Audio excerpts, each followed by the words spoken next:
Prime Minister Dr. Ralph Gonsalves shared a personal testimony of a spiritual retreat in Trinidad as he launched his book at prayer breakfast yesterday morning. The Prime Minister said he spent 10 days at Mount St. Benedict in Trinidad. His time among the Benedictine monks is shared in the book Diary of a Prime Minister, 10 Days Among Benedictine Monks. At the monastery,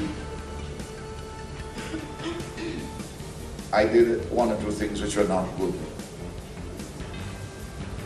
For instance, one evening I had Abba John in discussion.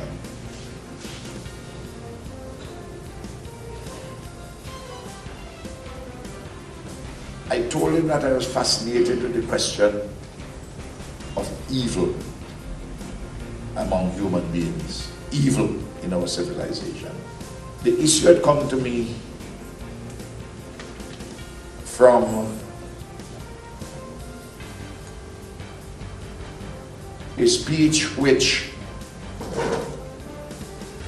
Billy Graham had made at the time of the Oklahoma bombing by Timothy McVeigh many years ago. And Billy Graham was seeking to address this question of evil because how can a man who is not crazy know that you're going to blow up a building with innocent people, including a building which has an early childhood center, and you know you're going to kill the teachers, almost all of them women, and all the children. Dr. Gonsalves is also expected to launch another book, The Making of the Comrade, at a later date. All proceeds from the sale of the Prime Minister's 2 books will go toward the Star Apple Foundation. Manager of Human Resource and Corporate Affairs at the Port Authority, Charmaine Tappan-John, said St. Vincent and the Grenadines continues to work to ensure that the nation's ports are ISPS compliant. She made this statement during a ceremony which was held to commission a high-scan X-ray inspection system to be used at the cruise ship terminal in Kingstown. Tappan-John said in the aftermath of the September 11, 2001 terrorist attacks on the United States, a series of measures dubbed the International Code for the Security of Ships and Port Facilities, or ISPS code, were introduced by the International Maritime Organization. She said the nation continues to work to ensure that its ports comply with the internationally accepted standards of this code. She highlighted that if the nation's ports are not ISPS compliant, they can be shut down. At least 4 people are homeless following a fire which destroyed 2 houses in the Trigger Ridge area of Redemption Shops yesterday morning.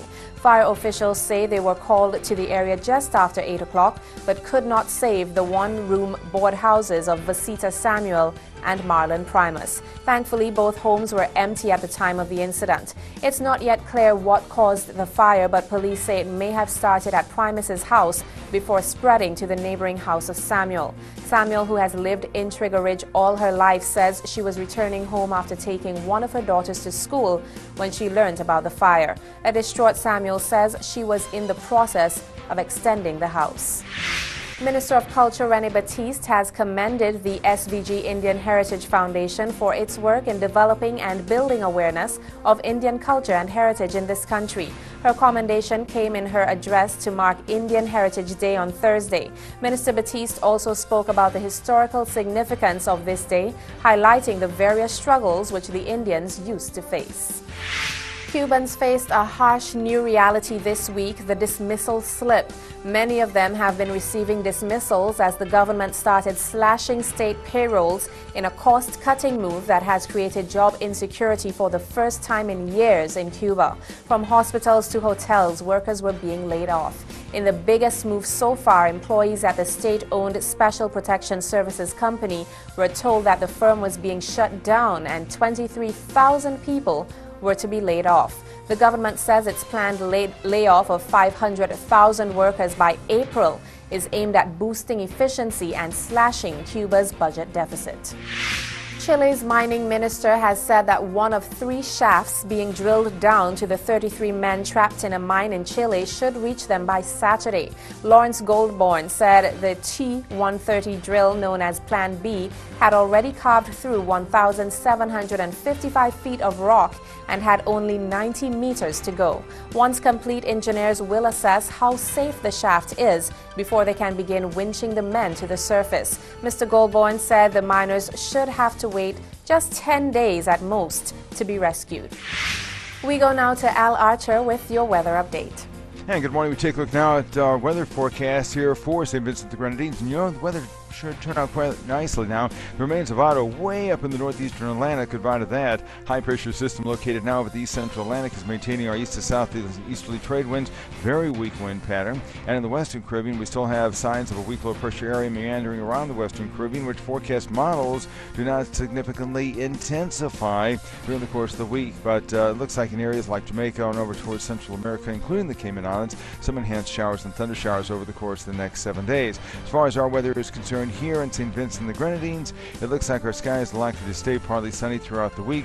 No important tropical waves to our east. We're just having a maybe 25% chance of widely scattered showers coming from the east-southeast anytime day or night. This week's high temperatures each day topping at 88 Fahrenheit, 31 Celsius. The lows 78 Fahrenheit, around 26 Celsius. And a check now of our marine forecast. Calls for winds to be out of the east-southeast today at about 10 knot seas, 1 to 1.5 meters in northeast swells. Tomorrow, winds are out of the east-southeast, 10 knot seas, 1.5 meters in northeast swells. And checking tides here at Kingstown. We have a high tide at 8:20 this morning, a low tide at 4:40 this afternoon, and a high tide 10:36 tonight. I'm meteorologist Alan Archer. Wow, nice weather, partly sunny, just widely scattered showers this week. Here on IKTV, it's all about you. Sports is up next.